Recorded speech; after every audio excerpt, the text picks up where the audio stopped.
Welcome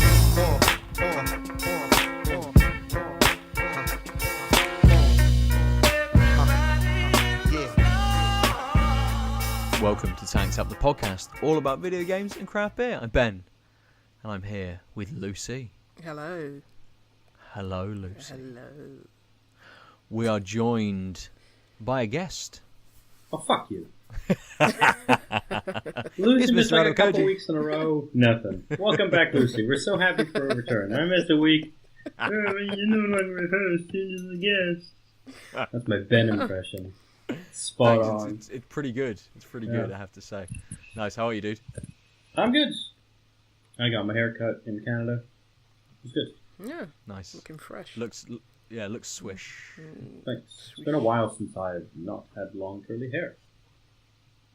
So it really took a load off. Same with Ben. Oh, well. Yes. Maybe on my chin, but yes. not really. Yeah, on my chest, but not really elsewhere. Shall we drink some beers? Yes, Yeah. please. Hooray! Hooray. Right. Aadil, you've just come back from Canada. But it was a short trip. Previously, on your previous trip to Canada, you brought us all a gift back. I did. I was in Newfoundland, aka The Rock, because it is an island off the coast that is a province. And it's so far north and in the Atlantic that we drove to the tip, and it was iceberg season, and so you literally you leave a village, a small town, on a boat, and then you go and you visit icebergs that are just in the area, which is kind of crazy. That's the icebergs cool. firsthand, which is really cool. But also, people have been making there's a little cottage industry about going to the icebergs and harvesting the water for various purposes. Some just sell it as bottled water, but Quidi Vidi Brewery, the main brewery of Newfoundland, comes out with a limited edition iceberg beer from the harvested water. So I brought each of us a bottle. It's made with pure 20,000-year-old iceberg water. It is a lager at 4.5%. I think, yeah. And it is the purest water you can basically get on the planet. It's been iced for, like I said, 20,000 years, so that's, for those of you counting, that's 10 Jesuses ago. Yeah, it's in a really nice... The bottle's blue, isn't it? Yeah. It's in a really nice bottle, like clean label. Nothing on the back, just on there on the front, white label. Just says Iceberg. Big blue letters. Yeah. Really And now, nice. have you... you guys have never had anything from Quidi Vidi or not? No, I don't think so. I don't think I've we've brought anything back from these guys before. They do standard beers. They're like the main brewery in the province, but they're not really a microbrewery. They're just a small brewery, if that makes sense. So most bars have Quidi Vidi. I'll be keeping the bottle cap as a souvenir. Oh, I already mangled mine with my bottle opener. Yeah, I'll make sure I get a nice, good bottle opener so it doesn't ruin. It is Trading it in for Fallout 5. very bubbly. Head wasn't much, but it really does look like clear, bubbly apple juice almost. Yeah, it does. It looks Yeah, a bit like, yeah. like sparkling wine when you first pour it in the glass. Yeah. So clear. It's that. I mean, one of the things that is interesting is, of course, as we say, water has such an effect on the drink. So, Oh god, yeah. So this is the purest water you can really find. And straight off the bat, you can tell that water quality is so soft. Yeah, very much. Yeah, it's really kind of... It's very crisp. Yeah. It's crisp and clean, I think, are really good. Definitely, yeah. Just... And it's like... You don't have... I mean, a lot of lagers, like, massively produced lagers, you get that harsh taste. Whereas this one, it's... I don't want to say it's almost non-existent. It's just like the harshness is almost non-existent, and just when it sits on your palate, like the lager flavors are still there. Yeah. But it's just so clean. Mm-hmm. I was hesitant because my brain wanted to say muted, but that's not quite what it is. It's not in your face. It's subtle. So It's somewhere really between muted and delicate, I guess. subtle. Yeah, delicate. Yeah. Well, Completely. And you get that slight kind of malty sweetness Yes. from it as well. That lasts just a little. I mean, it is so delicate that it's not that it's kind of hardly there, but it's kind of, as you're savouring it and as it sort of sits in your mouth, that maltiness stays with you. That kind of that slight fizziness sticks around a little bit, does, kind of on the tongue at the back of your mouth. But it's not super wet, but it's not dry at all.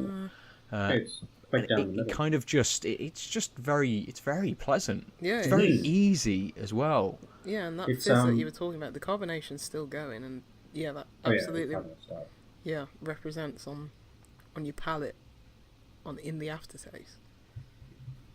That maltiness and that sort of refreshing crispness kind of give it a bit of a slight, like, appley pear sort of. Yeah, slightly. Yeah. Sort of reminds me of like a really clear cider, just like the initial taste of a clear cider. That sort of. Yeah, Which I agree. Yeah. I haven't had in a long time besides ciders, so I can taste. But so I don't know how strong that reminder is, or rather how accurate it is. But it's I think it doesn't taste much of beer in the sense that it's very laid back. Yeah, this is something that you'd give to a non-beer drinker, and it's like, have a taste of this.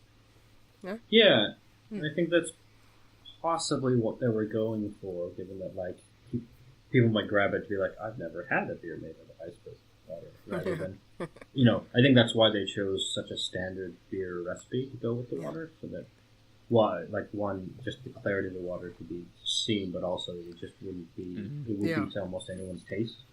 And it's much more than a novelty. It's a really good tasting beer at the end of the day. So I'd definitely drink that, especially like in the summer. Oh So yeah. you'd be happy with one or two of those. Definitely, I keep going back to it as well. Yeah, me too. I think I've already drank half of it. Yeah. Oh wow! Yeah, that's the other thing. It's super easy. Yeah, even though it is. Got that tons of carbonation, it's not gassy in any way. No, it's just easy drinking. It's much closer to effervescent, if you forgive the pretentious term. No, you're absolutely because like at the very end of the main taste, it does give you a bit of like there is that fizziness before the finish really kicks in. Just gives you sort of a little bit of a fizzy bite, if you will. But yeah, yes. Thanks for bringing it back over. It's really good. No problem. Yeah, it is. I'll be keeping the bottle. It's also very picturesque. Yeah. Bottle. Deep, sort of oceany blue. And I don't think I've ever had a beer that comes from a blue bottle. I think this is my first as well. Well, it's not. I mean, I had several when I was in Newfoundland, but yeah, this is the first type of beer I've had. I'm trying to because usually don't put beer in a clear or a green bottle because it can get a bit skunky. So I wonder if blue's the same. Yeah, I suspect. I mean, it's a little darker than the greens, but it's still much more see-through than the browns. Who knows? Maybe I don't have any idea about science. Maybe blue and brown. No science at all. Yeah, no science at all. Yeah. I mean, having said that, isn't it the UV? Yeah, that's what I was thinking. Yeah, it is. So this is closer to that end of the spectrum. Browns are not in the rainbow. Yeah, that's true. But I think that's because the brown's just reflecting most things. I don't know. I thought that was I don't know black. I don't know. Who knows? Scientists we don't. correct us, please. Yes, please send us messages and tell us what we're talking about. Please, that'd be good. Should we talk about some games? Yeah. Sure thing. Why don't we kick off with a game that all of us have played? Have we? And Donut County. Oh, we've all played it, have we? We have. Ah, wonderful. I put the work in before the podcast. Yay! Well done, Smashed sir. it back Yeah, just proper. before. Yeah. So Donut County released the start of this week, I think, maybe Tuesday. 28th of August. Yep, on PS4, Steam, and mobile. Look, Yes. I didn't On realize it was Android? on mobile. Yeah. Well, it's not on Android. Oh, it's just on Oh, is it regular not? mobile. Oh, that's a shame. No, I searched for it earlier. So Where before we did get you into play it, you played it on PS4, Ben? I did. Aadil, Yep. did you play I on played it Steam? on Steam. And I played it on iOS. So, trifecta. We can tell you about This all is the us reviewing things on purpose. Everything. yeah. On all platforms. Because very we are much that in sync. dedicated. Yeah. Yeah. That's it. We're diligent. I think that's the word we're looking for. You mean Diligent game dilettantes? players. Aren't we dilettantes? Debutantes? No. So Donut County. It's a very short game, very little game from Ben Esposito, Yeah. and a few other people have worked on this as well, whose names have gone from my mind. But kind of like the course concept, and the idea and the game design and stuff is his, and it's a very odd. I was trying to think of this earlier. It's a very odd game to describe. I mean, I can tell you what you do in the game. It's to kind of inverse pick like Katamari Damacy. Yeah. It's a puzzle yes, game. yes, it is a sense, puzzle game, yeah. but the puzzle elements are actually like super light. Yeah. It kind of almost invokes a much more not a walking simulator, but at least like a narrative experience. You're playing through this story. There are certain levels, and you essentially have to absorb everything into a hole. Which the hole gets gets bigger. progressively bigger, yeah. Yep. This conversation's going to be hilarious. I can just tell. You've got to put your thing in the hole. Or you want to put all of it. You want to cram all of the things in the hole. Yeah. And if you're going for a speed run, you want to make sure it's just wide enough to take whatever you need to get in. You do it super fast. Yeah, and the more time goes on, the hole gets bigger. So. I'm glad we've got this out of the way. But yeah, so this is where I was sort of thinking about kind of how to describe it. Yes, it's got puzzle elements, but it's also got this kind of like narrative experience element to it. You're being told this story of these characters and kind of what the holes are, why everything is being absorbed into them, and essentially it kind of is a little bit meta as well, in terms of the characters kind of like playing a game and stuff like this as well. It's what is it? Maybe an hour and a half, 2 hours long, Yeah. something like Between that. there, yeah. Actually, how long did I take? I just finished it. I'm going to open up Yeah. my Steam and see what my playtime is. Yeah. That's a good idea. It took me about 2 hours. Yeah. But yeah, as you were saying, Ben, it's very odd. It's very relaxing. It's quirky. Yes. It's It definitely is one of those time passing yeah. versus complexity games. Yeah, as you said, Aadil, it's like Katamari. It's very simplistic in its idea. It's got one, central conceit, whereas you're a hole and you have to drag things into it, and it starts incorporating little different mechanics, but nothing extensive over the course of the game. But in terms of its style, its presentation, the music, it's very well done. You can see that it's a labour of love. I think I think he spent like 5 years maybe making it. Jeez, really? Yeah, it was a while, and it's because I heard about this game like at least 2 years ago, and I was like, oh yeah, this looks cool. And I think it's been at trade shows for at least 2 years over in the West, but it's very much because I played it on mobile. It's very much a mobile game for me because it's got a very tactile, like kind of mechanic. You can drag the hole around, just using your finger, and that's all it is. It's just there's no other inputs, there's no other complexity to it. But in terms of its presentation and everything like that, it feels very premium in that way. So don't let me say it's a mobile game put you off. Stop you there, just because I think this is important given that we played it in such different ways. Mm. So, I mean, the level's literally, you're on the 2D plane of the level, and there's things that might be stacked or whatever, and buildings and stuff. And so it's very much like Katamari, where you just swallow the small things first until you get a big enough dose, smaller or medium things. And like, there's good physics for like, in order to swallow a wood plank, you need to have more than half of your diameter needs to be more than half, so that it'll tilt in and stuff like that. But with the, I'm just curious, with the finger dragging, I'm assuming when the hole got large enough, where your finger touched was basically the center point? No, it's got like offset controls. So because I thought when I started that I was like, oh, this is going to be a problem, but then I realised you can tap anywhere on the screen, and the hole will move in that direction. Follow your finger. Yeah, it'll follow your finger. Your finger never has to be over the hole, so you can still get the entire picture, which is really good because at the start I was like, oh, this isn't going to be good. Yeah, how do I actually see? Yeah, they factored that in. So for the PS4, nice. I'm assuming you have a dock that you move around and it chases, or no, you move the hole directly. Oh, you with the joystick. I guess you don't worry about your finger in the way.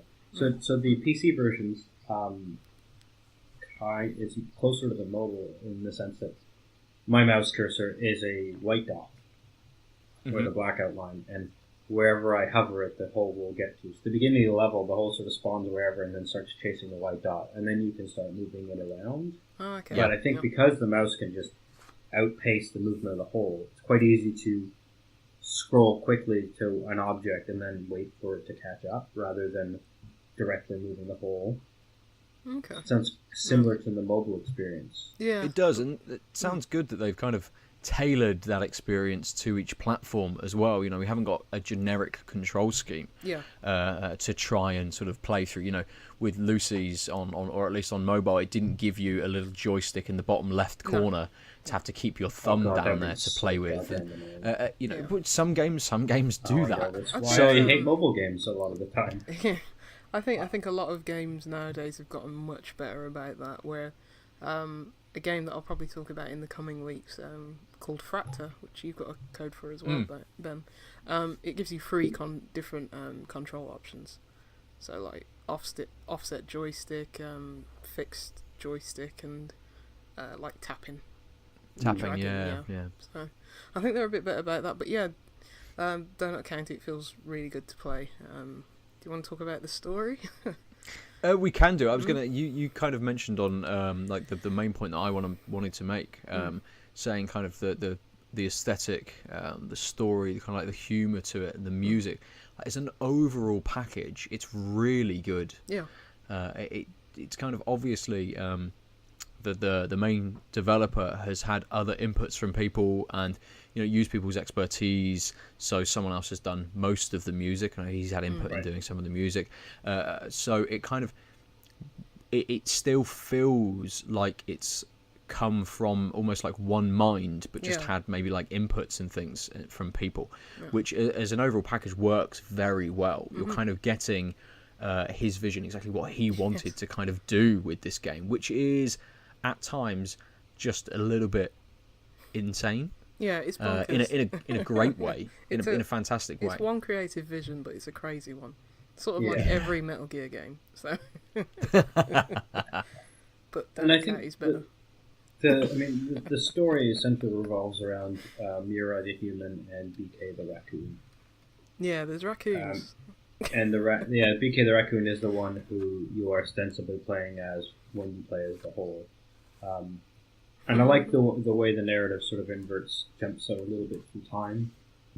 Like as soon as you pass the first level, you find out everyone is trapped in the center of the earth, or deep in a hole. And then each of the characters that are there sort of recounts what they were doing at the time, why they ordered a donut and got a hole that swallowed them up. I think that's safe to say, given that you learn all that within one of the missions. Yeah, within the first 2 minutes of the game. Yeah. And I think that my Steam playtime was 110 minutes, so pretty much that 2 hour-ish. Yeah. 1.5 to 2 hours. And I think if the story wasn't there, there are parts of the game I might have, especially if I was on the phone, just walked away from because while there are some mechanical changes that come up, I feel like they didn't do enough to change the gameplay, and like when the main extra mechanic you get halfway through, I felt there were a couple levels where you had to use it, and then a lot of the time it just wasn't there, and it didn't really it didn't really tell you, like, not everything you swallow can suddenly be used by that mechanic. So it was only like, oh, now, like, you just had to pay attention to like the inside of the hole changing to show that device, and then you're like, oh, I guess I have to use that thing, which I think would have been much better if it was like the last thing you grabbed would be sort of locked and loaded, and you had to figure that out. But not enough of the puzzles I felt really needed it. And this is why I question the kind of the like with it being kind of first and foremost, say, like a puzzle game rather than this kind of narrative experience instead, because the puzzles, they're not hard, they're not difficult. You don't really need to think about them. It leads you through the sort of like the level quite well and quite easily. And there's a few times when you have to think, when maybe you have to light something on fire and then swallow that and use it. And a few different bits like that, where you have to shoot some water back out of it, or something around that's kind of, that doesn't actually take you that long to figure out how to do it, to figure out the puzzle and absorb or swallow everything that you need to. But I think as a whole piece of work, I just had a smile on my face for the entire time.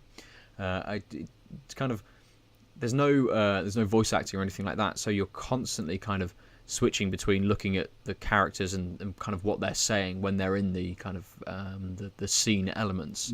But I don't think that put me off at all. No, I think that's what carried me through.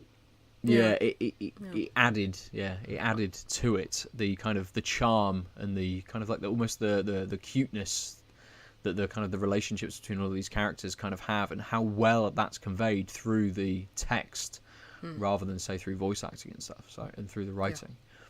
I agree. I mean, like, just as you were saying, Aadil, like, the puzzles didn't add much layer of complexity on them, but I think just guiding you through was the story. I think there's always a case for, like, oh yeah, maybe you should have expanded this concept a bit more, but you have things like budget and stuff like that. But I think where the story ended up, you didn't feel too disheartened that that's where it ended, because it's obviously a clear start and end to a narrative. So if it was just, like, as you say, just a puzzle game and it ended where it did without anything, sandwiching it and anything in between, then it would have been slightly underwhelming. But considering the story, and I thought it was quite charming.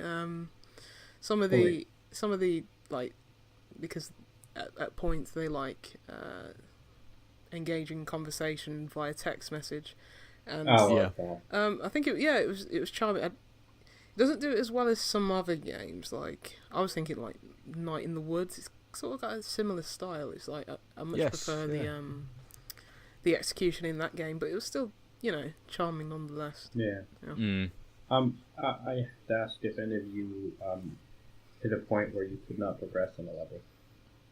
No, I got through. I had that happen to me. Well, it was harder than you. No, I had to restart a level because I couldn't do anything. Huh. There's a point in one of the levels where you have to. I mean, slight spoilers. There's the device we were alluding to earlier was the catapult. So you can shoot things out of the pit. And at one point, you have to shoot a thing at a machine to get other things. And then I mean, I don't know how non-spoil. I mean, the water balloon Ben remembers, segment. And I just can't. And he's just the water balloon segment. Oh, if you get the water balloons, you have to shoot the fish. Yes, I remember. I was just fucking about, and the fish landed so close to the front of the level that I could no longer swallow it. All right, because I couldn't like, trigger to get the next set of water balloons to finish that part of the level. I was just stuck because the fish wasn't gettable and I had nothing to do. It's the PC build. Hmm. They don't care. They just throw it on there, you know. PS4 but has to go through. and I was like, everything. am I missing something? So I That's spent a few minutes being like roving the hole around me. Like, no, I literally can't do anything. And then I restarted, and I left, and it's like, your progress has been saved. I'm like, oh god, I hope it doesn't have direct save states. Shit, oh no. But it took me straight back to the narrative content before the level. That's good. Okay. Yeah, because So it was like it was good, but it did give me a bit of a panic when I was like, quit. They're like, your progress will be saved automatically. It's like, But yeah, so I mean that was. I was kind of shocked by it because the game is so. It's very polished, yeah. Clearly made and polished, yeah. That's my fear all the time with like physics-based games. That it's like you always think that you're gonna like do something, and it's just gonna fuck everything up. Yeah, mess everything up, and you can't change it after that. But I sort of thought this one like responded really well to the physics, because sometimes like you know I'd get half of something in the hole and like wiggle it about, but it then flew out. Yeah, I really liked that. But it's like it didn't land outside of the area like the fish did, not in my experience. And I thought, I thought it was that's strange because it worked fine for me. Yeah, I mean, it's a PC build, mate. It's no, like I think it literally the odds were quite low that you shot the fish randomly in the air just to see it fly and then have it land in there just next to a hedge. Did you? And like the hole stops. It's like 7 pixels before the hedge, and you're like, I can't move this fish. I need to move this fish. Just stare at it for ages. Yeah. Moving your hole towards the fish. Yeah. I think that's good. But I do agree with Ben's initial description that it is more narrative than puzzle game, and that's what's the reason I was on it for. And I think that's why it works so well. And I think I kind of wish I had played it on mobile just because it's much easier to start and stop a game of this type and like play levels as they go. And because the levels always start with a bit of narrative exposition, you're sort of reminded why you care about the simple swallowing game. Mm-hmm. Yeah, I played it on an iPad Air. She's good. Oh, 4 fancy! years old or something. Yes, fancy. She's a good 3 or 4 years old at this point, but it ran smoothly. It was fine. I think it was just like a little bit of a pause in between like the cutscene just before you go into level, but that's literally it. Right. It ran really smoothly. So nice. As my kind of like my final thought, it reminded me a little bit, like the overall package reminded me a little bit of Florence. Yeah. In that it's it gives you those very very kind of slight things to do that we're calling it a puzzle, but it's ultimately just something to do to kind of build on the humor a little bit, to expand the narrative, to kind of get these characters down there to progress the story and stuff. But also in that it didn't outstay its welcome at all.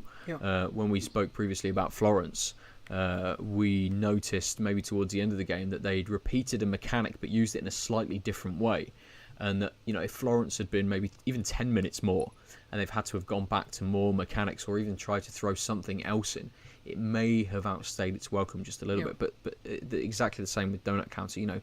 There's not much in there at all to kind of change up what you're doing, and it is that narrative that pushes you through. And I think it finished at the right point, really.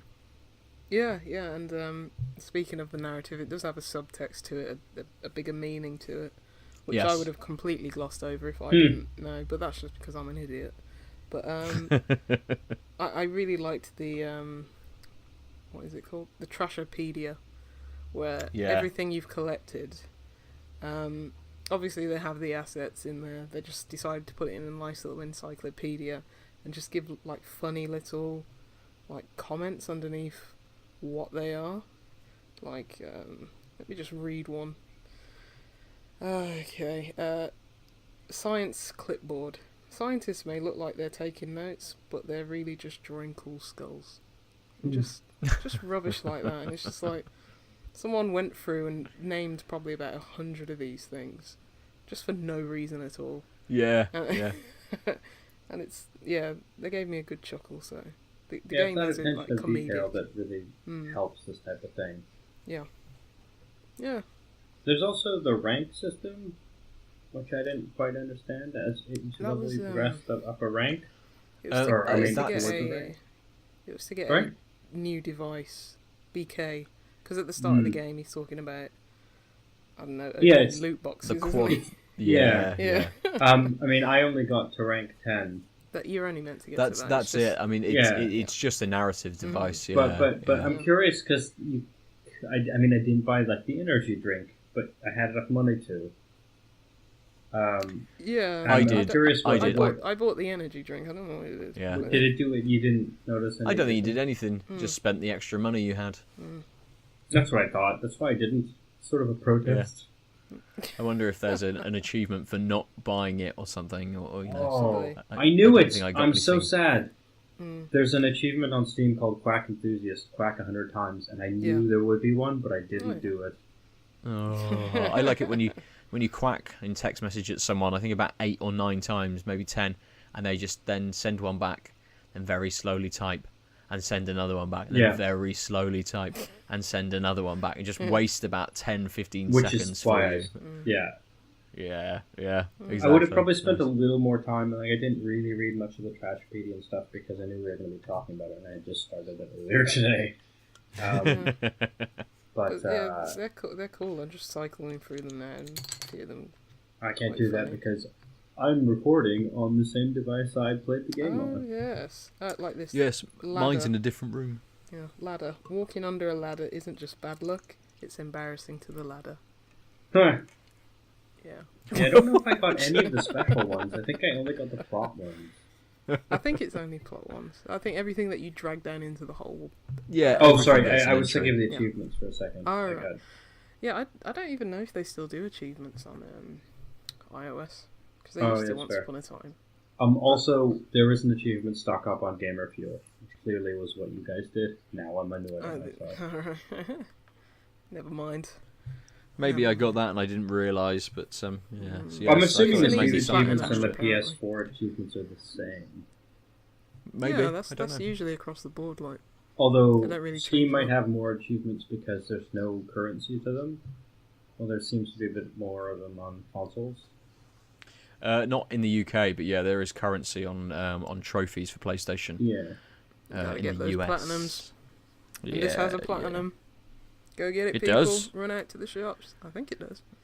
Yeah, sure it I does. saw- It yeah, does. I'm sure I saw. It's one of those. It's one that I checked because I remember in the trailer the two raccoons are talking to each other and they say, Yeah. "Does it have a platinum know. trophy or whatever he says?" I'm sure like- one of them so I sitting went on the to look. toilet or something. Yeah. There's a lot of raccoons sitting on toilets in this game, and it's great. Yeah. There are, yes. And I think that goes along with the meta commentary about it being a cell-phone game being part of the narrative. Yeah. Toilets. Sorry, a mobile Everything's game. going down the drain. So that's Donut County. Mm. I've already cracked another beer. Oh my god. I'm thirsty. That iceberg absolutely flew down. Yeah. Yeah, I saw. So I have opened, whilst you two prepare, I've got a collaboration. It's Pressure Drop and Boxcar. This is the Hazy Coalition. It's a double dry hopped New England IPA. It's 6.8%.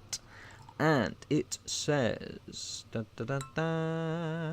mango, apricot, and pineapple are the tasting notes. It's got Azaka, Eldorado, and Citra. And Citra is the double dry hopped at 20 grams per litre. It's fermented with a yeast blend of S04 and Windsor Ale. This beer is a micro collaboration of microorganisms and micro breweries, a coalition of haze. It is super hazy. It's not quite the the orangey kind of not quite the orangey tone that you get from a lot of kind of like juice bombs. It's maybe just a slight bit more yellow, a little bit more straw than a lot of juice bombs, but it is super hazy. A little bit of head to it, and as soon as I cracked the bottle, I got the tropical sort of fruits from it instantly. Yeah. Which come across very nicely in the glass as well. Who wants to go first? Lucy. Okay. Are you ready? Yeah, I'm ready. I've got a Brew By Numbers beer. Ooh. It's the 1012, and it is a coffee porter, Black Beauty blend, 6%. Style coffee porter recipe, Black Beauty blend by Has Been. I'm guessing Has Been maybe a coffee chain. I don't know. Anyway, ABV, Probably. yeah, ABV 6%. It's a 330ml bottle. Roaster's notes of fruitcake, brown sugar, and chocolate. That's it. I'll crack this open. What have you got, Aadil? I've got the Wild Beer Sleeping Limes. Limes, sea salt, and lager, with the lager in the Spanish upside down and right side up question marks. So I think it's supposed to be... And lager? What is it? A lager? They never a know goza, wild a beer. sour? It's like you All never or know what none you're of going to the get above. when you open them. Yeah. All or none of the above. Put simply, it is the most refreshing beer we've ever brewed. It is 4.6%. And that is all she... Oh, wait. Yep, that's all she wrote. It has gluten in it. Okay. Good to know. In other words, Yes. it's not just a barley beer. But I thought I grabbed this from the bottle shop today because I thought, well, I might as well keep the lager trend going. Yeah. I first picked up an IPA out of the fridge, and I was like, you know what? It's getting a bit cold. Got my fleece on. I want something nice, warm, and roasty and toasty, and Nice. just smelling it. Smells divine. Smells, chocolate, coffee. Oh, yes. Can't wait to tuck into this, but I can't yet because it's got a very, Massive very head. large, Like foamy a head. third of a pint. Yeah, it actually is. Yeah. I was going to say, judging Yeah, the markings the on the lines. glass, it's Yeah. pretty much a third of a pint. Yeah. But it's beautiful looking. And it's like I can wait because I know it's going to be beautiful. Yes. So on this one, the nose is, you get that salt and that lime quite a lot. Like it reminds me of grabbing a Corona on the beach in I some thought he sort was of going to say Caribbean country. I thought he was going to say just having a tequila. Yeah, it definitely has that tequila vibe as well. It just has the beer does come through a little bit, which is why I was thinking of like a Corona on the beach. But the salt does, like the sea salt, is why I was thinking of the beach. Good analogy. It's quite clear. It's not nearly as bubbly as our last one. Slightly, I'd say, more straw and less clear. Like it's just not quite as clear as that crazy iceberg water was. Yeah. Holy crap! That's got a limey, salty first four taste, and Nice. part of the finish.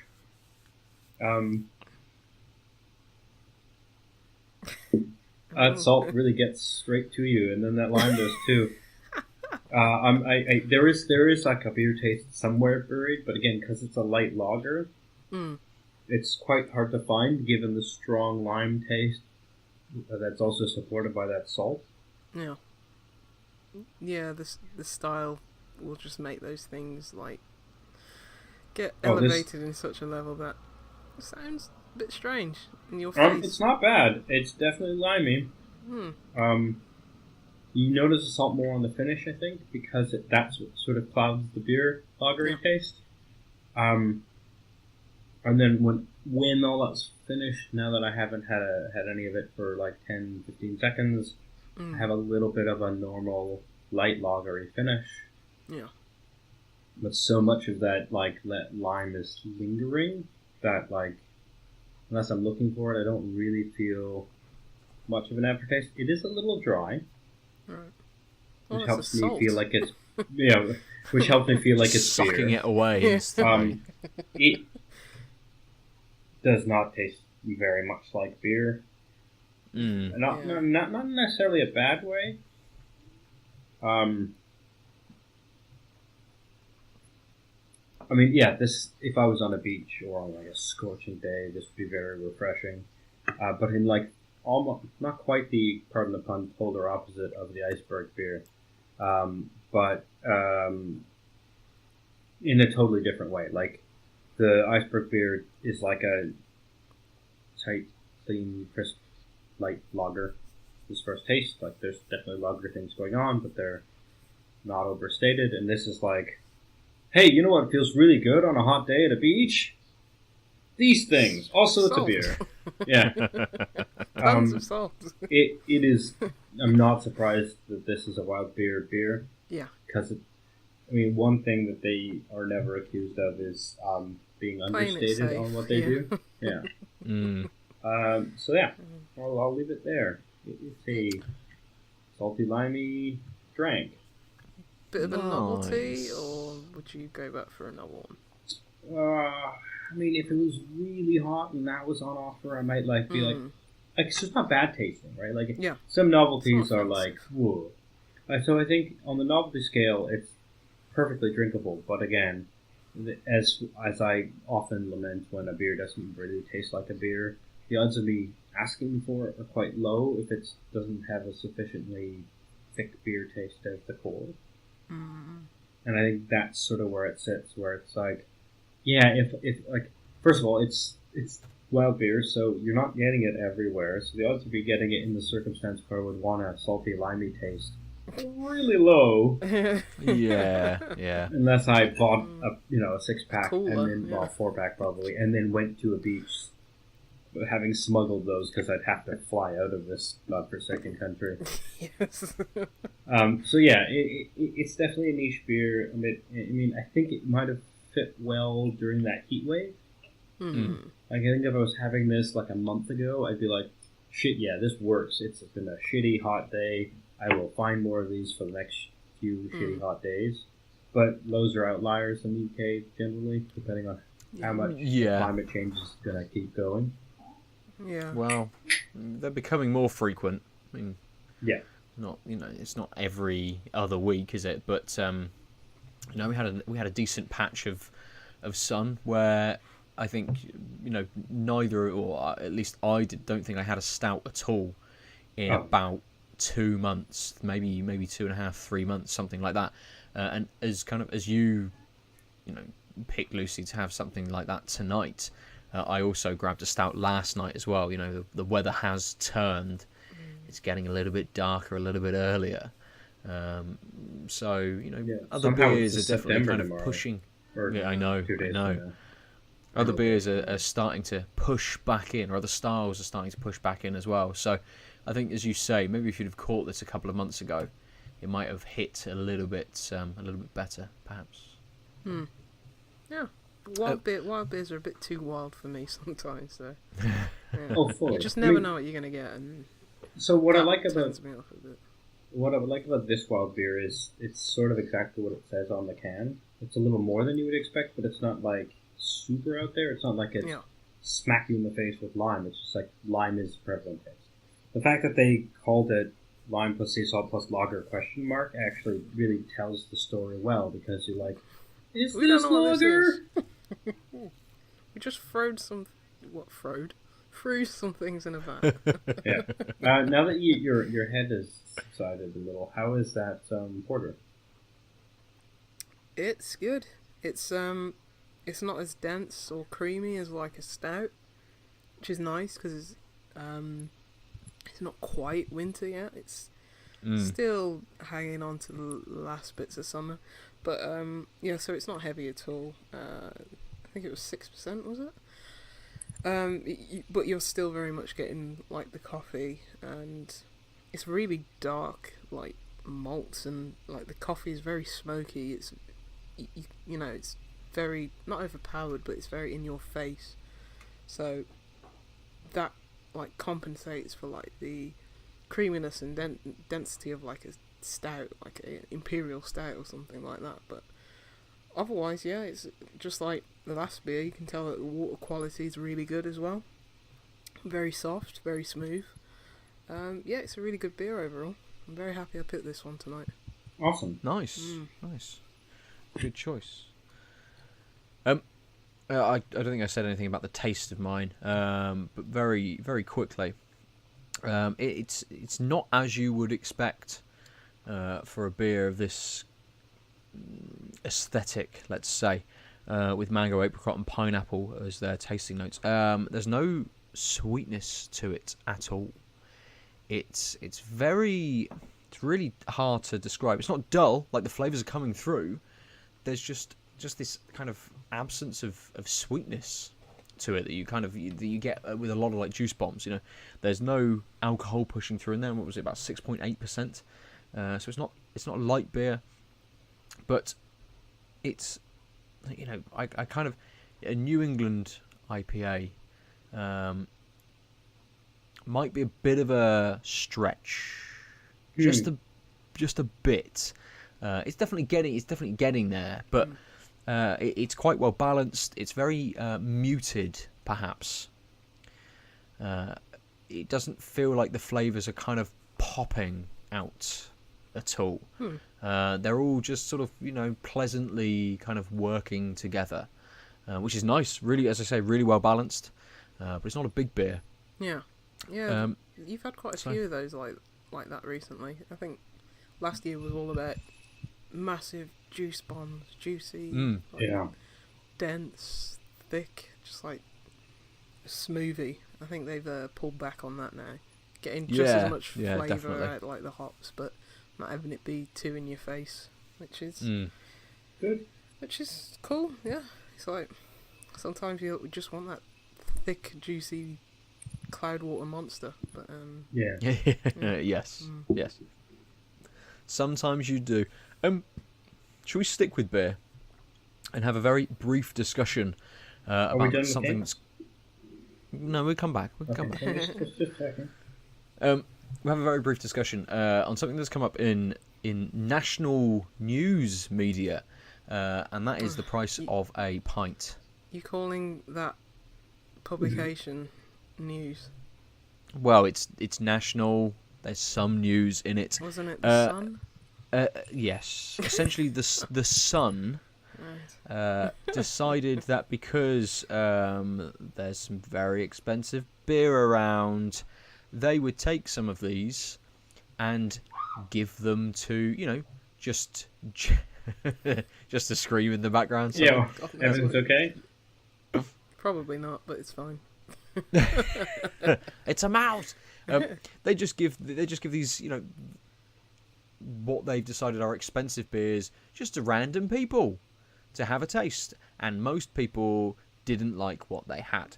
I think they started their article off saying something about hipster brews or some absolute bollocks. I think the actual title was Dear Beer, we put hipster brews to the test to see which are worth your hard-earned cash. We visited 10 London locals to buy 10 or more ludicrously priced beers, and drinkers give their verdict in a mark out of 5 for each one. One was obviously a baby, one was a pregnant woman, and one was a recovering alcoholic. Or all of them weren't craft brew drinkers and were in the local to have the local ale that they've known and loved for years. Possibly. Yeah. Also, a 5-person study, especially when you have a variance of beers across all 5 people, this is bad science. I'm sorry. Part of what I do is study philosophy of science. The methodology is inherently flawed. Go fuck yourselves to the sun. Yes. You can quote me on that. We will. That's going to be in the description. That's fine. Kind of, not only is it just a bit absurd and massively kind of sensationalist, as you would expect from something like the Sun, but as you say, it's flawed in their methodology. And Tiny Rebel have released kind of like a blog post, basically giving some explanation, which is probably only going to be read by people like us who are already part of the crowd, who understand this anyway. But they've written a blog post saying, you know, these are the reasons why some beers are more expensive than others. You know, you've taken an average price, and actually that average price is probably a little bit inflated for a lot of the beers that people are drinking in their local pub. So actually the average price is wrong, essentially. But they also go in on the example that was given, which was basically trying to put the stout, and I think I can't remember who brews it. It's a stout from America, which is like £22 a pint or something like that. What's the percentage? Yeah, I think it was 12. I think it was 12%. Yes. So it's and they were trying not only from abroad; it's a 12% beer. It's a 12% beer. It's a special edition beer. It's there's lots of reasons why the price is kind of is higher. But the article tried to put that against Belvedere vodka, which costs £45 a bottle, obviously in the supermarket. And you can go onto Tiny Rebel to look at their blog post as they rip apart the kind of the comparison, the per millimeter kind of pricing, the actual comparison itself, where you would be able to buy it for that price, how normal people would be able to get it and be able to pay for it. But they also write at the end, and they very cleverly kind of title each part, and it's, when they talk about all this, they call it quick maths. Yeah. But essentially, in their conclusion, the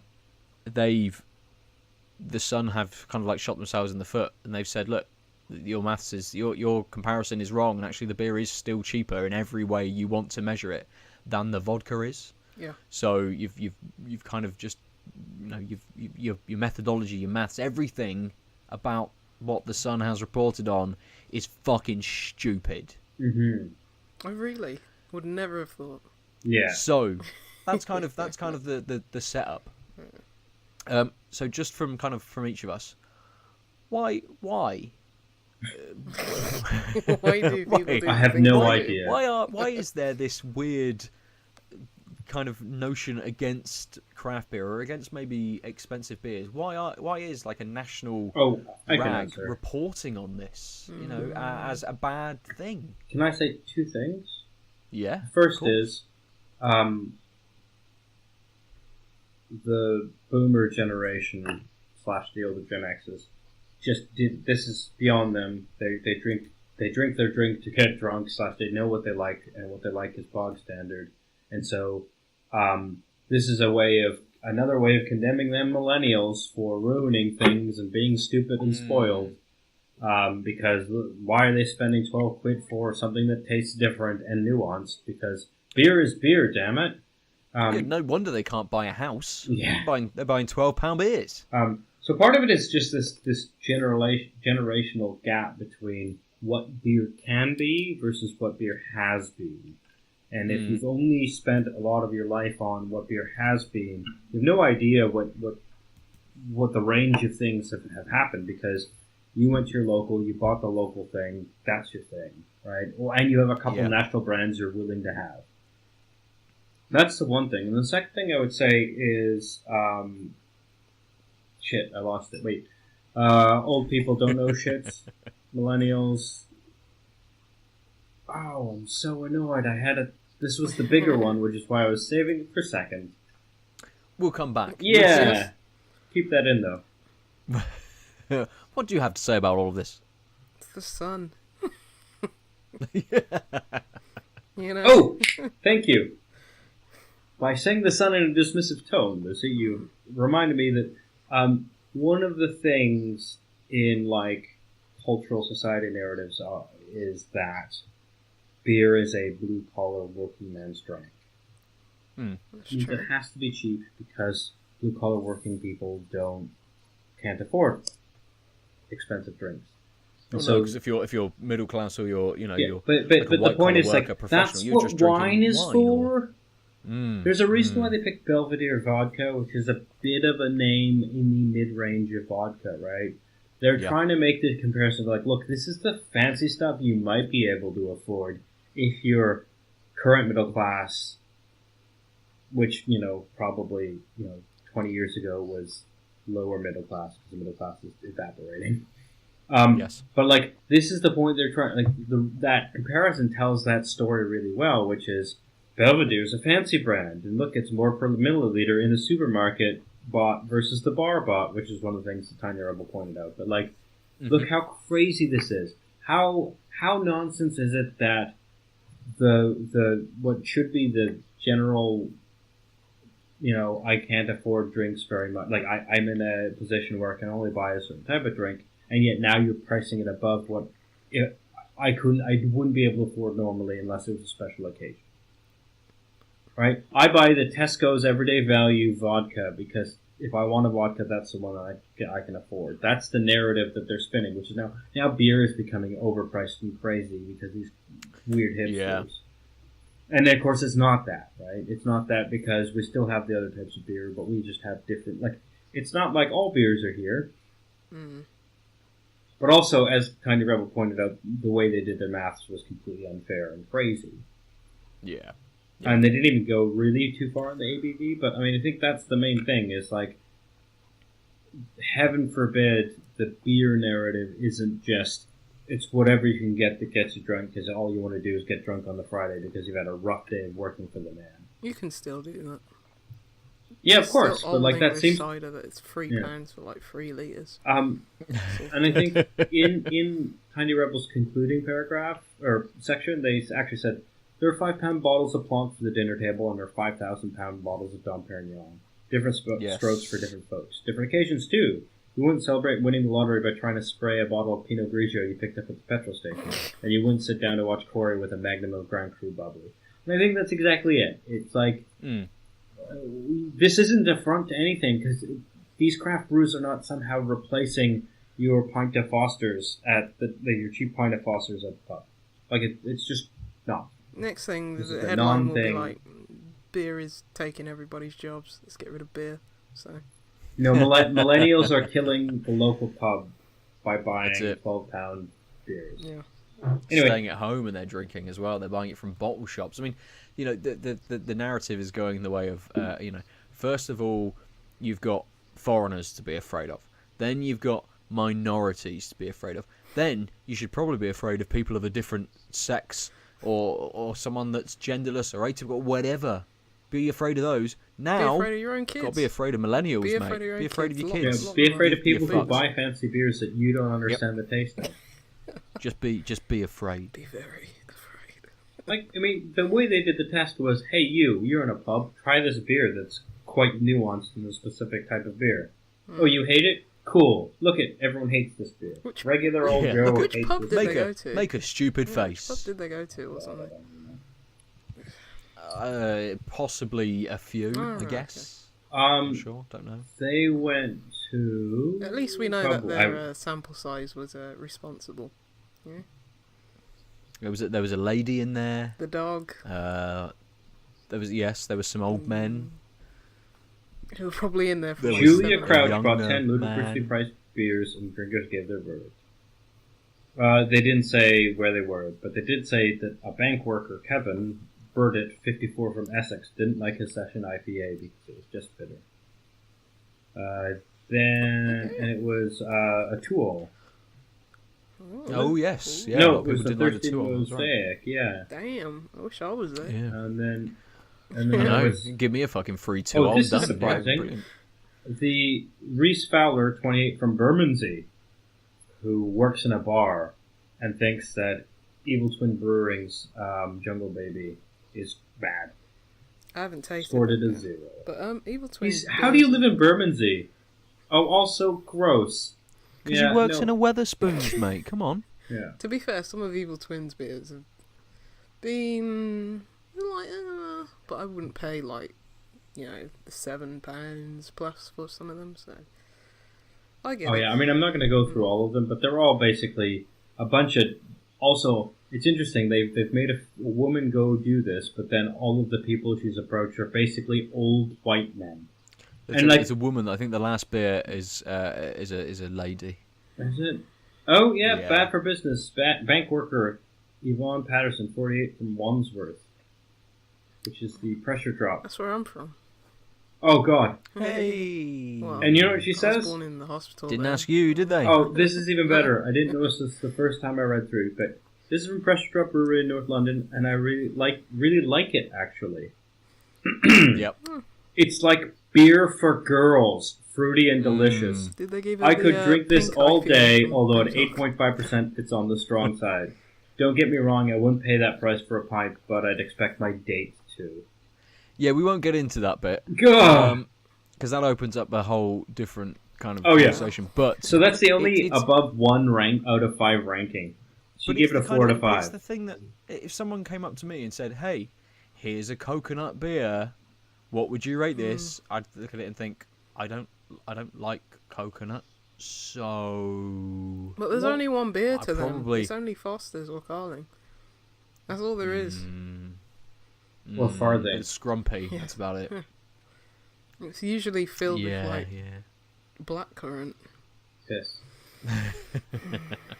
Let's move Yeah, on let's from this. please do. Let's Because I just move remember on. I mean, people drink beer with let's blackcurrant. just kind of like finish by saying, there's absolutely tons of beer available. We all know this. Most of our listeners probably know this. There's loads of beer available for your tastes, for your budgets, for whatever the fuck you like, really. They probably gave it The to purpose someone of this who, article is like, to get celiac people, disease as well. old people irate at things that don't affect them. I do that too, so I can't really blame them.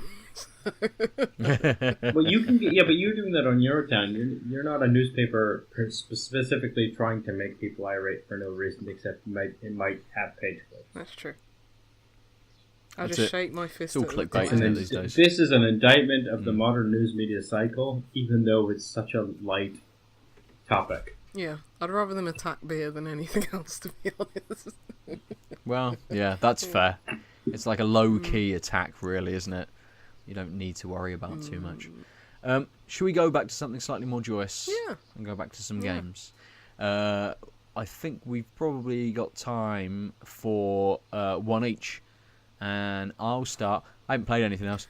Lucy. Oh, wasn't Oh, good. expecting That that. means one of us gets a time and a half. Or both of us get time and a half. Yes. I nominate Aadil first. Oh. Oh, dangerous, because the game I've been playing, oh, I see, is Magic the Gathering Arena, the closed beta of which I am a part of the new Magic the Gathering game. So we're going to be here for about another 30 minutes. Yeah. Getting into this. I mean, I'll try and be light in case you haven't played. It's a collectible card game. It's the original sort of strategic deck building or deck constructing card game. Previous iterations have been clunky or flawed. I think it does things really well.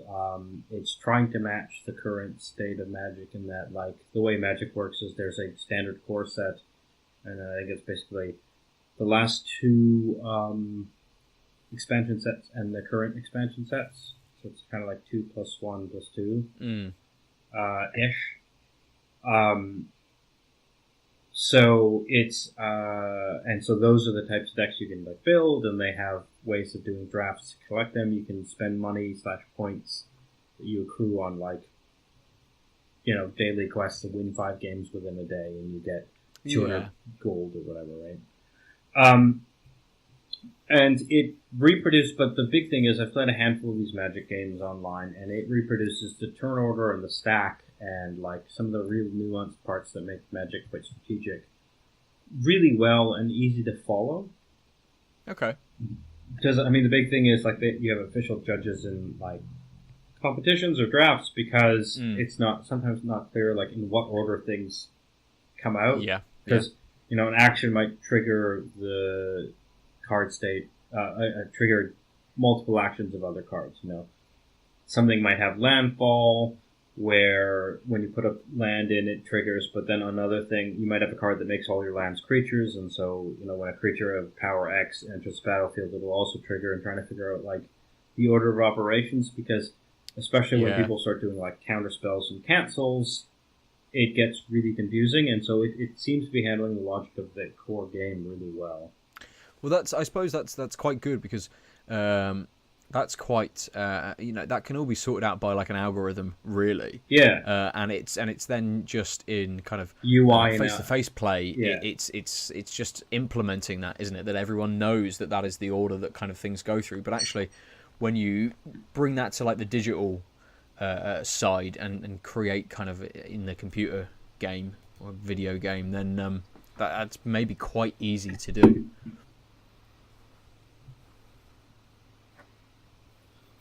So I mean, I played it a bunch in junior high, and then I played it a little bit in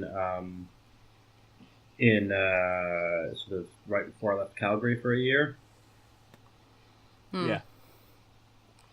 So I got back into Magic, and then one of the things is when I moved away, I lost my Magic friends, so I ended up just basically giving a bunch of my cards to my friends because we played in person, and there's something about playing that game in person which can't be replicated online. Yeah. It is quite...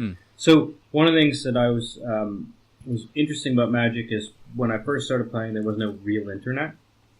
So you're just building decks with the cards you had, and you played, right? You just played this game, and you tried to build decks, and the people you were playing with had their own decks, so you kind of built your decks in response to your friends, and it was very organic. I mean, when the internet came along, suddenly all the deck lists of the best players were published, and this idea of what cards are legal in the current iteration really mattered. So what's the standard rotation? Those 2 expansions on the left, 2 expansions on the right, and of course that kind of thing. And so suddenly, what ended up happening was sort of people who had money would just clone the winning decks in the tournaments. These are the these are the best. Someone else has done the number crunching. This is one of the best decks you can have, given what are legal. That takes a. And that was called the meta. So that was called sort of the meta game. And so the meta game, as the internet came along, more and more people were trying to build these decks. And then what it meant was, even if you were building your own deck, you had to build a response to the best couple decks out there, because you would probably bump into people. Yeah, I remember a friend plays a lot of tournaments in person, and there were only something at one point. There were maybe 5 decks that people were playing. Oh yeah, and that was about it, because they were all, they were strong in one element and countering kind of in another. Yeah, and so what happened because of that was drafts became a big deal. What drafts are is basically you have a table full of people, and you each buy 3 booster packs, which are 15 cards each.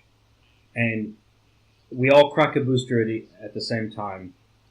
You look at those cards, and you pick one, and you pass the stack to the left. So you basically you circulate these cards until you run out of them, and you do that for 3 packs. So you make a deck based on whatever the draw was, and what you pick, and what's left over from other people. Yeah. Right? It's like and so I think it's with Magic.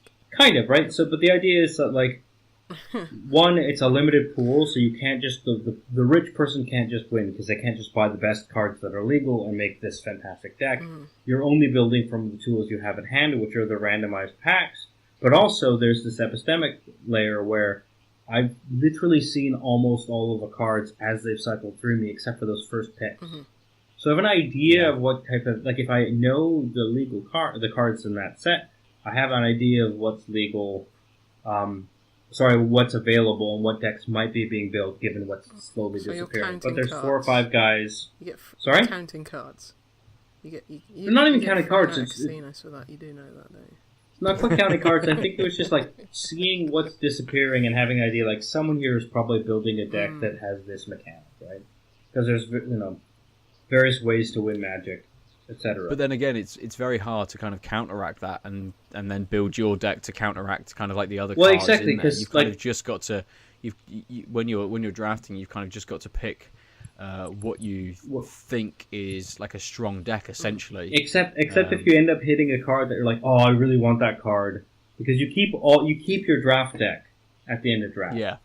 Which is going to be the equivalent of 3 booster packs worth, right? You walked in with 3, you leave with 3. So sometimes you'll draft a card that you don't want for that deck because you want it for some of your constructed decks, right? Yeah.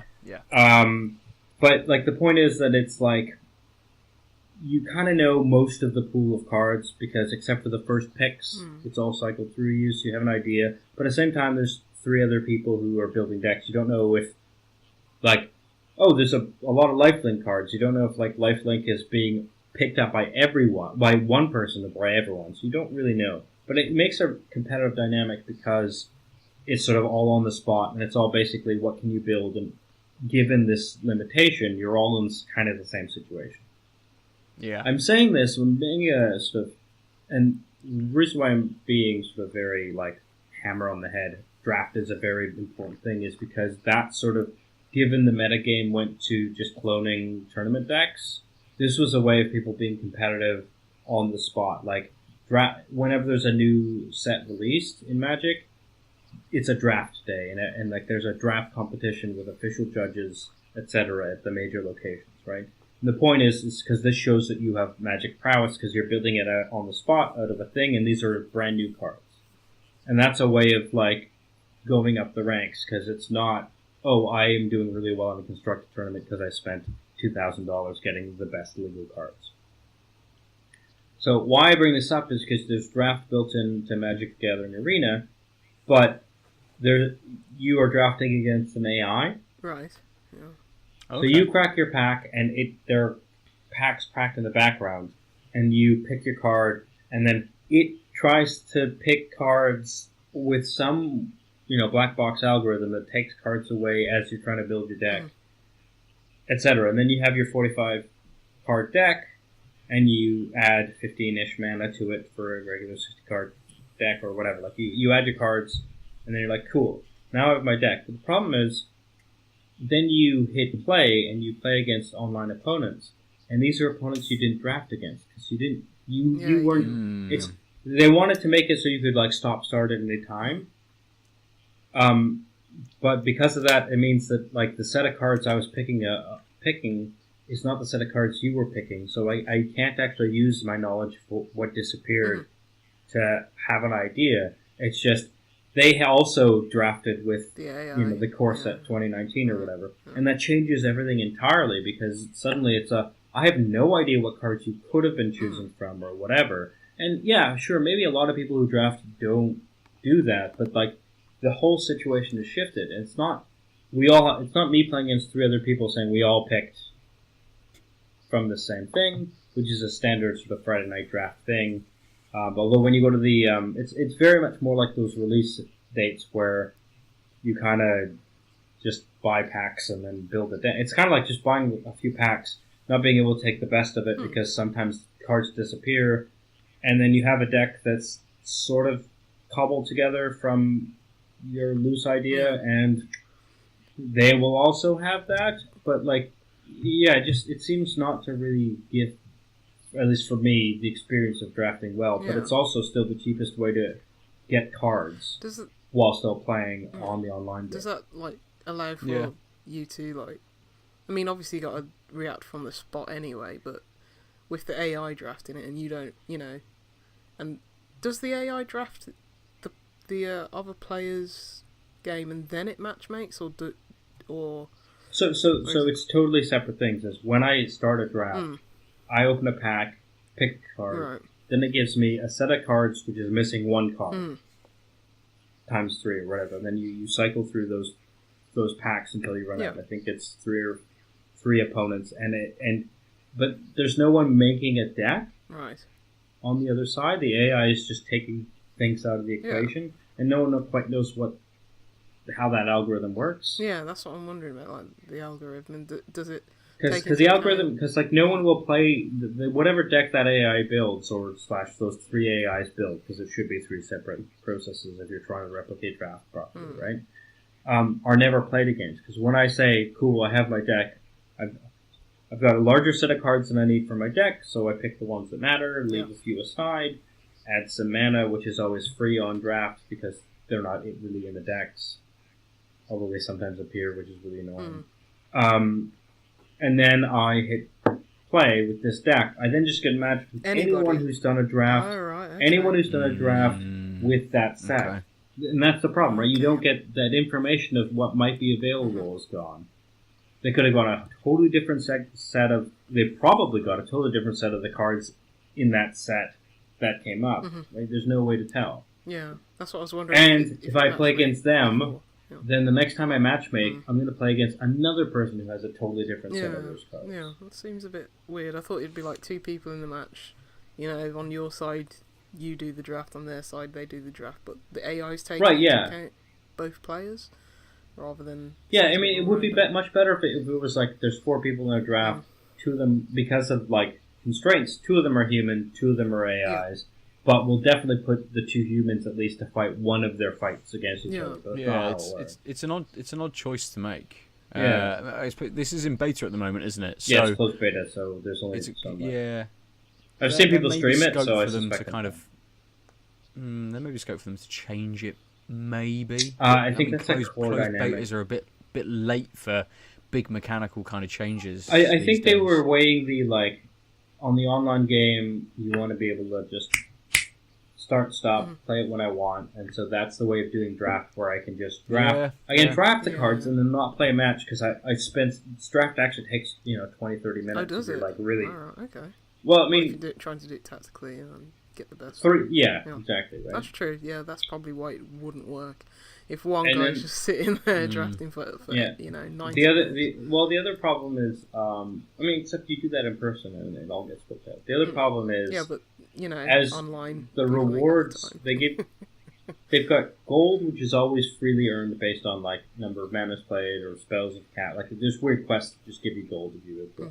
And then there's gems, which you can buy or earn in certain things. And when you do a draft, the more matches you win before you lose 3 in a row, which kicks you out of the draft, the more gems you will get.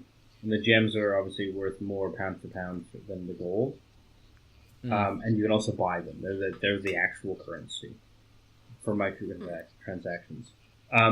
But, like, one of the weird things they do, so in, like, the real world with the real Magic cards, if you win one, you win one, you're guaranteed a pack. You win 2, you're guaranteed 3 packs. You win 3 in a row, you're guaranteed that. Like, there's a progression of, like, you're guaranteed this many extra booster packs. So you always keep what you opened and picked.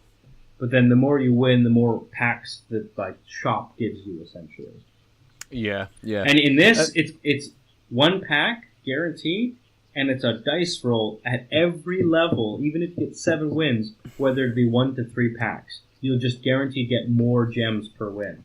And that's really frustrating, right? Because, like, if you won 4 matches before you lost 3, and they give you 1 pack, and if I just did a shit, like, really crappy deck, I just drafted a really crappy deck, lost 3 in a row, I'd get that pack.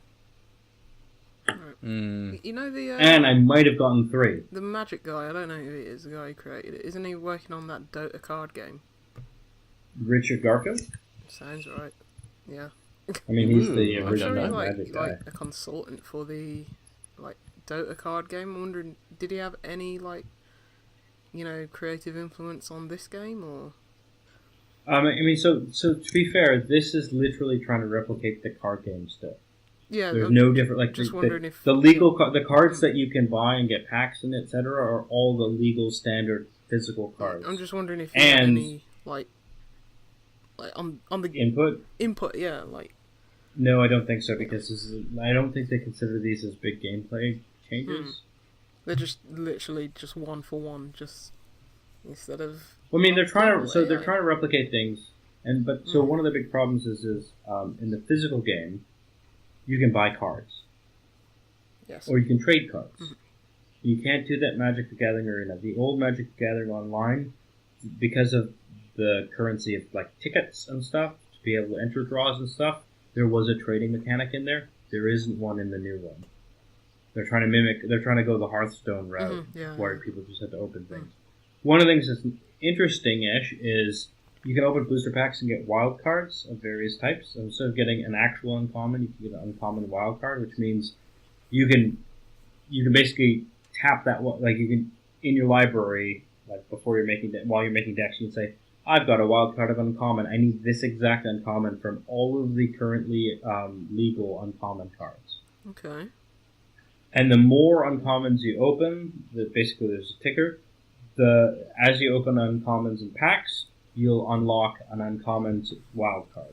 Right. So after a sufficiently high number of, a certain number of packs opening, you'll get a rare or mythic rare wild card, which you can use for any rare card in the game that's legal. And that's their way of trying to give you some control over the cards you get, because you can't just trade for them. Which I actually think is a reasonable mechanic, but again, I think given that draft is the best, like, it's 5,000 gold, which you can make if you played every day and won all the quests and stuff. I think it basically works out to a draft a week, essentially. Yeah. Which is pretty good for 45 cards that you can kind of pick. And, like, every 3 or 4 days, they change the set the draft is in of the legal sets. So sometimes it'll be in the core set, sometimes it'll be in expansion next. Like in the Y, and Z, expansions, yeah. But Nice, I think it's fun, but it feels like they're trying to do the Hearthstone thing of like making things cost very similar to the physical game, but there's enough like differences that it doesn't make it better. Right, yeah. Yeah, that's fair. That's fair. Also, one last thing I will we'll say come back to this. Okay. is apparently, I haven't confirmed this, but apparently if you get a full set of an expansion or a core set online, you can trade it to Wizards of the Coast for a physical set. Oh, that's cool. That's Oh wow. really cool. Okay. So you can be like, look, I collected all these digital things that were worth nothing. Can I just... That is pretty cool. Yeah. Which I thought was a nice sort of trade-off. And again, it's that's really trading, good. right? You don't just... You're like... You lose all the digital stuff, but you The get digital something cards, that yeah. probably actually has tangible value in shop. That's really cool. Anyway. That's a really Nice. good way If you've never to make played it. a collectible card game, it's still, I think, the number one. I'm having a lot of fun playing it. I've built a couple decks, but because I've started from scratch, there's only so much you can do, which is interesting, though there's people who've definitely spent money on there. Yeah. At the end of the closed beta, they're wiping your libraries, but all the money you spent, like you bought X number of packs, you just get, when it comes to retail, you get that many packs back. Yeah. CCGs. You bought a lot of gems, you'll get that many gems you lose back. your decks, you lose your cards, but you get the chance to be able to start again. Yeah. Monetarily. Yeah. What you've already invested into. Yeah, that's cool. And because the wild cards come based on just number of like rares you've unpacked, etc., you'll get those wild cards back in the same frequency. Yes. Anyway. It's Nice. still fun. I'm trying to find another code or two because I think it'd be interesting, especially like Ben. You might be interested in Iceberg. Lucy doesn't give a shit, but I know you've not really played any. It'd be interesting to see the point of view of the game from someone who's never really done it, Well, on like how it works, etc. CCGs and most strategy games, they sound like a second job to me. I just want to be like, you have a gun, shoot it at this guy this soldier who's probably ethnic, and win the game. Or drag a hole around. That's what I got. Lucy, that probably leads us quite well into whatever you're going to be discussing next. But I've cracked another beer open. 3 beers in an episode. I know we haven't done this for a while. But I'm drinking from Left-Handed Giant and Dry and Bitter a beer called Cycle City BCBF, which is Bristol Craft Beer Festival IPA version 2. So this is a beer brewed by these 2 breweries, from Left-Handed Giant and from Dry and Bitter, for Bristol Craft Beer Festival. I went down to the East Bristol Brewery Trail at the weekend, ended up as our last stop at Left-Handed Giant, and got a little 4 beer takeout to take home with me. Oh, nice. So this was one of the beers there, so I thought I'd pick it, knowing that I'm probably going to be having it at Bristol Craft Beer Festival. I thought I'd try it in its canned form first. It has got Columbus Cryo Citra and Nelson Sauvin, Maris Otter Extra Pale Oats and Carib Hills, and the yeast is London Fog. I mean, I've been drinking this for sort of a few minutes now, and the nose and the flavour are very similar. Getting a nice amount of kind of like tropical fruits on there. Unlike the Pressure Drop and the Boxcar, it has those tropical fruits, but it has that sweetness to it. It's edging on Juice Bomb. It's a nice kind of hazy, slightly more orangey It's a bit straw from here. colour to the last beer. Slightly straw, Yeah, it is a little bit straw, but it's slightly more orange than the previous beer. Obviously hazy, very opaque, and those tropical fruits come through beautifully. It's kind of teetering in the middle of whether it's kind of wet or dry. It kind of fades out very nicely. I'm not reaching for it because it's dry. I'm reaching for it because I'm enjoying the flavour. But just as you realise that, the dryness kind of kicks in. You're like, oh no, I will have another sip of this because it is a little bit dry. But it's a very easy drinking beer. Interesting that it's version 2, though. Hmm. And that's the one that we're getting. Yeah. Mm. That's the beer. Aadil, I've you got flashed the a can. Mobile Homestead TDH Pale Ale with Kashmir and Kohatu, 5.5% from How did you find Big that? Brew, I saw that. I was which like, is ooh. a Brummy beer brewery. How did you get that? It was at Corpse Garden, Oh, wow. actually. Which was Oh, surprising. we were talking And it was the about only that. one. It sort of was sitting beside, in between two long stacks of type. I'm like, I didn't need to buy an extra beer, but I have to buy this just because I don't know if it'll last. Because either it's sold out or they had like 4 cans to begin with. Represent. Well done, Aadil. Represent. Yeah. Maris Otter, oat, wheat, and Carapils malts house heat. And they say vegan, hops fade fast, drink fresh. It is again 5.5%. It's got lovely art, but I actually have to say the can is kind of flimsy. You feel like it's quite thinner than regular ones. Yeah, You don't usually we can see. tell the impressions there. You don't usually see Dig Brew cans. Maybe. Well, they are new to it. Yeah, they might have definitely, just so- moved into it and are like Yeah, buying for sure. whatever. Because Yeah. as me and Ben were saying last week, wasn't it? Rarely Yeah. see them canning their beers. Only recently actually seen them on like store shelves. So very new to Yeah. it. So, got a bit of a sweet, not quite tropically nose, maybe a hint of like light mango, or something else that I can't immediately gather. It looks super amber from here. Yeah, I would say almost like, again, less amber, more sort of organic honey, where it's super hazy Okay. and like slow Yeah, drip. yeah. It doesn't quite have that enough orange in person to make it amber. That makes sense? Oh, that's refreshing. Yeah. Very lightly dry aftertaste. Most of it feels very wet up until the finish. It's actually surprisingly light in general.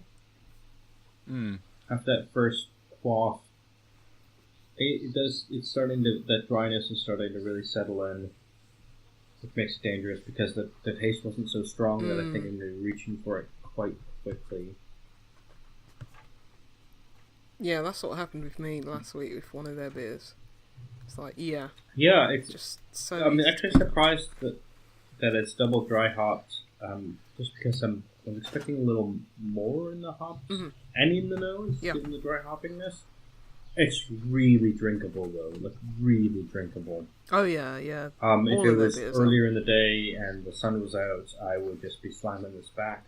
Yeah. Not because it's just generic, but because it's just really tasty and free flowing. Like I said, it has a slight dryness, but it only kicks in at like the 15-second mark. Like, it's so light in dryness and everything else carries it through. It's... Yeah, like I said, I think in general it has that light tropicaliness. Less than mango in the taste, though it was sort of prevalent in the nose.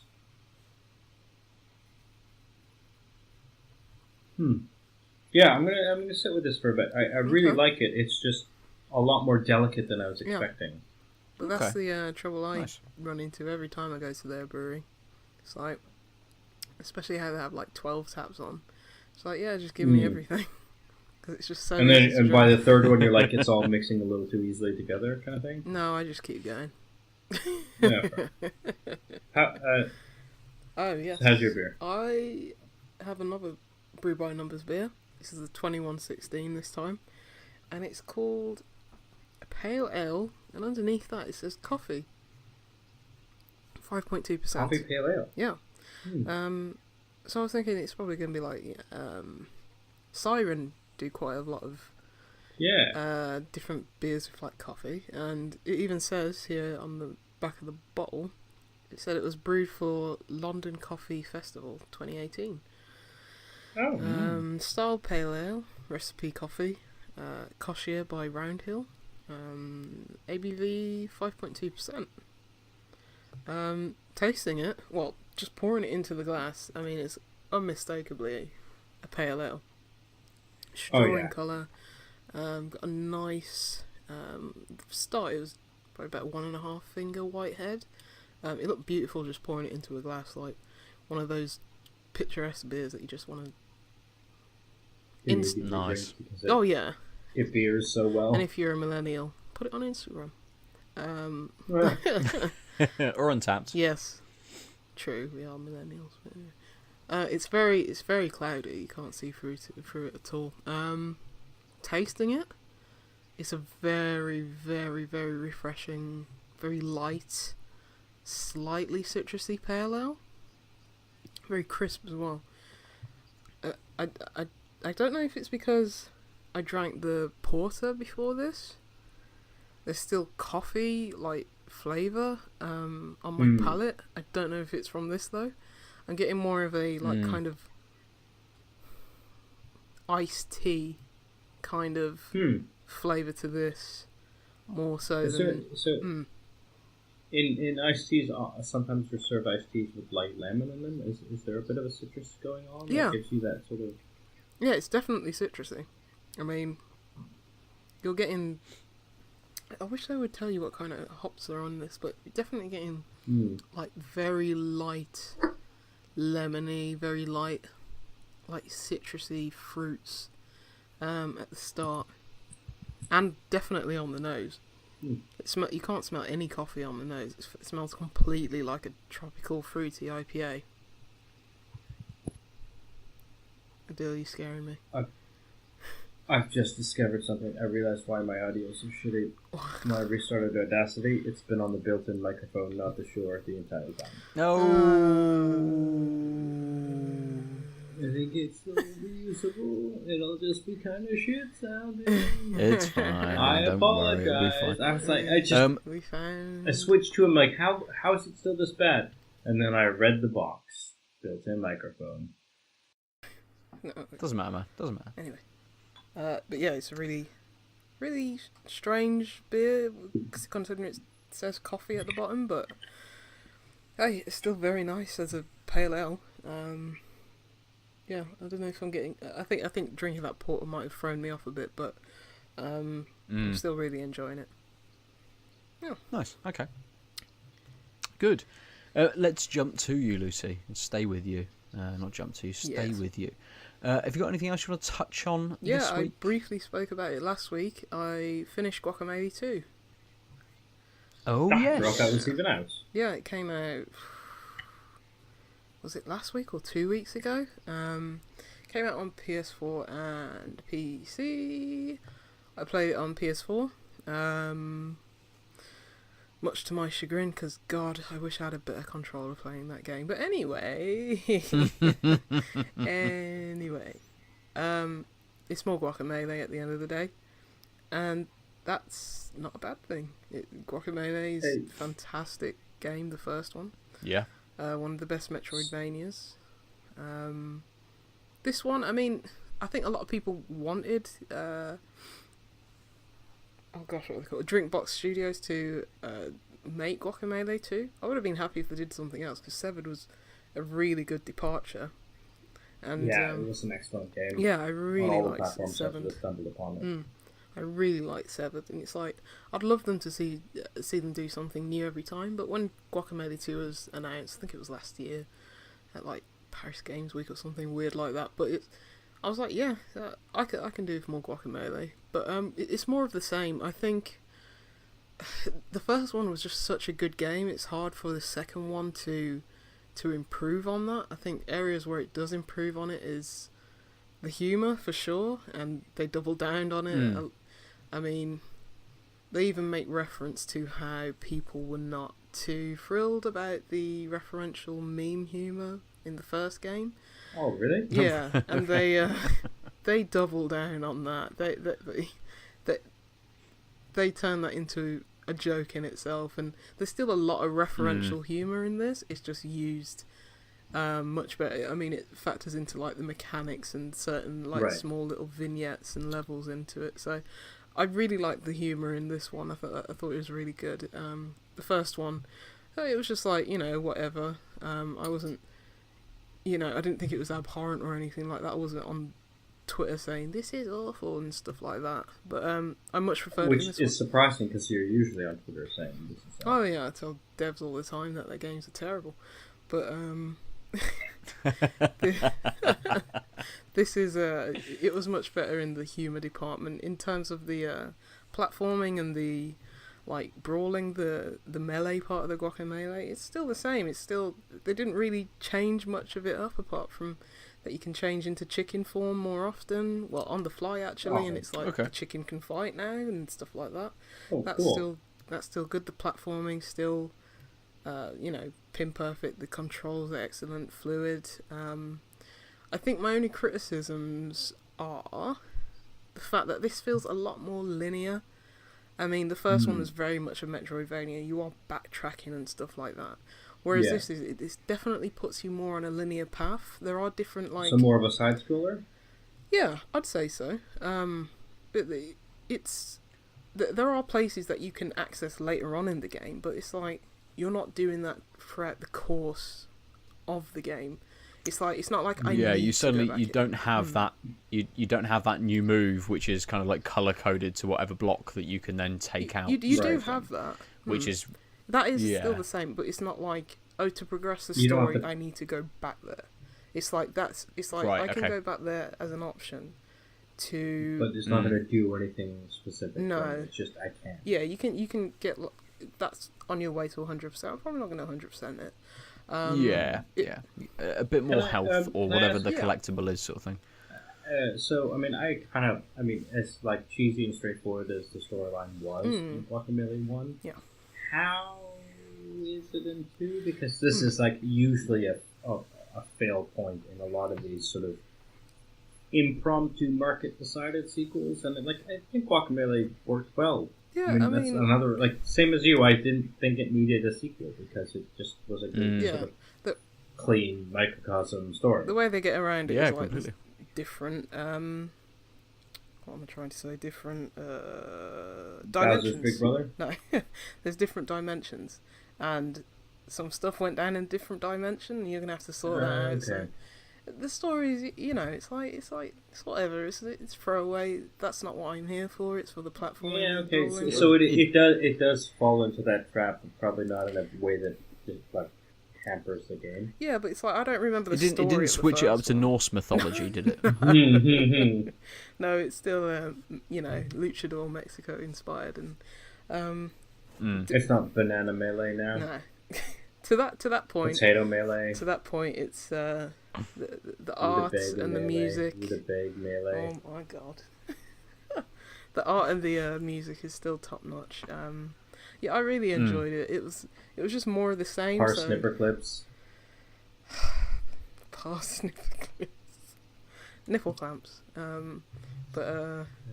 Yeah, it's just more of the same, and I was absolutely happy with that. It was never going to blow me away because I didn't do anything that randomly departed from like the first game, and that's absolutely fine. Completely. And you've had that experience. You've played that game. You know, you've played the first Guacamelee, which was a little bit of a departure from sort of standard Metroidvania games. So you've had that hit. You've had that first experience, and this is just building on top of that. To follow up from what is an absolutely standout game, it's always going to be hard no matter who you are, and this isn't like the jump from Super Mario Bros. To Super Mario Bros. 3. Not at all. The differences are very small. Obviously, I don't want to take any like work away from the developer. They obviously worked hard on this, and like there's probably so many tweaks and changes that I don't recognise, and yet they put in. But it feels like the same, and as I say, that's not a bad thing, that's a good thing. It's definitely easier than the first one, and I was like, I liked the challenge of the first one. This one's definitely a bit easier. But it's more accessible than, I think if you want to get that challenge, you will go back to those like previously closed off areas and do like the extra challenges, like extra like kind of not dungeons, but like like sets of levels. Yeah, the first game had the mines, didn't it? Where you kind of like went through the mines and did the different levels, the different difficulties, and kind of like progressed through that sort of way. So, if it's got sort of closed off areas which kind of also provide that, that's good. The challenge is there if you want it. It's kind of nice. I just like going through the story. It's very linear to me, and that's absolutely fine. It's like there's so many Metroidvanias out there right now. I've just started The Messenger, which apparently has Metroidvania aspects to it, so I'll get the fix there. That's absolutely fine. Yeah. Nice. Let's finish there this week then. Very swiftly, we should talk about our beers. I'm going to go first because for me, there's kind of a clear winner. Winner being a very bad term for enjoying 3 beers. I think the beer from Left-Handed Giant and Dry and Bitter, the Bristol Craft Beer Festival Cycle City IPA version 2, just hit the right notes for me this week. Very easygoing, very simple IPA with a lot of flavour going on. Pressure Drop Boxcar collaboration was nice. Maybe it was a bit muted. It lacked something to it. The Iceberg beer was a nice beer, don't get me wrong, but it was kind of ill-placed, I suppose. Had we have had this 6 weeks ago in the blazing sun, and we'd have had a 4-pack or a 6-pack of them, we'd have smashed this back all day. And it was very refreshing, it was very crisp, very well made. But it didn't have kind of like the flavour that this Cycle City has. So for me, this week, it's the Left-Handed Giant Dry and Bitter Cycle City, made for the Bristol Craft Beer Festival. Aadil, out of the 3 that you had, which did you prefer? So I think at the bottom of the ranking is going to be the Wild Beer Lime and Salt lager. Yeah. Just didn't do enough things beer-wise. It was a confusion on the would I drink this as a beer question. The Mobile Homestead I liked. I still feel like it's just having finished it. I think I was expecting a little more, given it was double dry hopped on the nose, and in general, I think it just didn't quite. I was expecting more flavors, but in general, it was a decent beer. I actually came in tonight thinking that it was a foregone conclusion that the Iceberg beer, being just sort of almost too straightforward, would not be my pick. But I actually think it will be my pick because it does the clear goals of a lager excellent. Yeah. While the wild beer did what wild beer does, and that just didn't grip me this time, and the Dig Brew just didn't quite get me with what it was trying to do. So, like, success-wise, it's the clear winner, and like, if I'm thinking of which of these 3 would I grab again at this current 3 beers in state, actually, even though it's the dead of night, I think I'd go for the Iceberg beer again. Okay, yeah, nice, yeah, okay, yeah. I'm gonna echo your sentiments, Aadil. Like, the Iceberg beer for me was the best one. The pale ale, the coffee pale ale, the second Brew By the Numbers beer, it was a very nice pale ale. I'm starting to get a bit of coriander, maybe a little bit of coffee, but for what I expected from it, like, to be more, more interesting, like the Siren beers that they, infuse with coffee. It didn't quite hit those marks. Right. The porter, that was really nice. The really, really dark and smoky coffee flavors. Really good for like a chilly night like tonight. Not too heavy. 6%. Could happily drink that and be fine for the rest of the night. But the lager, from the, what is it? Vini Vidi Vici Quidi.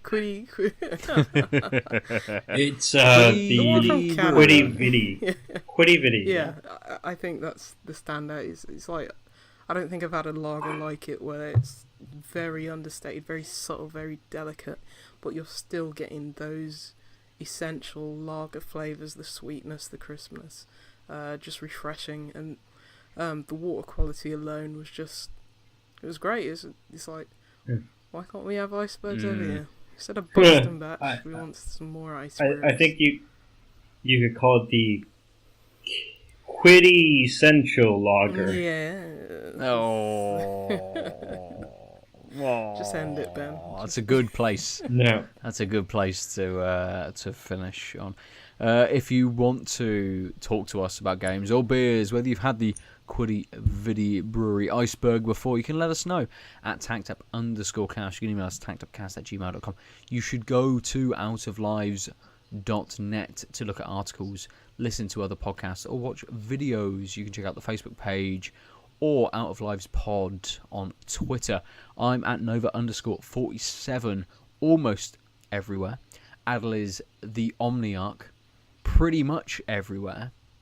And Lucy is at TankTapLucy on Twitter or JuicyLuce9 everywhere else. Except Switch, where if you want those, message We Lucy say and this I every on week. some other media. No, I'm not giving it to you just out of pure principle. Nintendo, change it up, please. Sort it out. Yeah. Yeah. I think Lucy and I have each other on our Switches, We but do. I've never actually seen her online when I've been on. Yeah, It's because she hasn't accepted your friend Oh, request. I probably. have.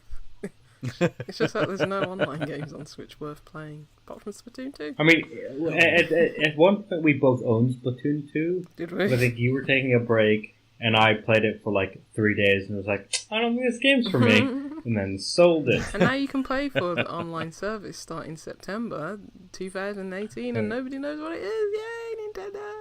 Well, you can play Ice Yeah, in Climbers. 2 I wanna days. play literally Ice 2 Climbers, days. and there's only so much balloon fight I can play. Super I mean, Mario I Bros. would love free to play though. Balloon Fight. I will I pay know. £20 a year Fuck to yeah. play. Lucy, if I would love to play Super Mario Bros. 3 with you online. Oh crap! You can't you? We should do that one time. Ben, you're not invited. Yeah. Sony pony. No, he can't be invited. He is a non-Switch person. That it doesn't Oh. exist in my world then. Yeah. Fine. So, for another week, we've been tanked up. Bye. Goodbye. Ciao. Apologies for my audio. Now that I know the microphone I used was garbage. Keep that part in. I feel like an asshole.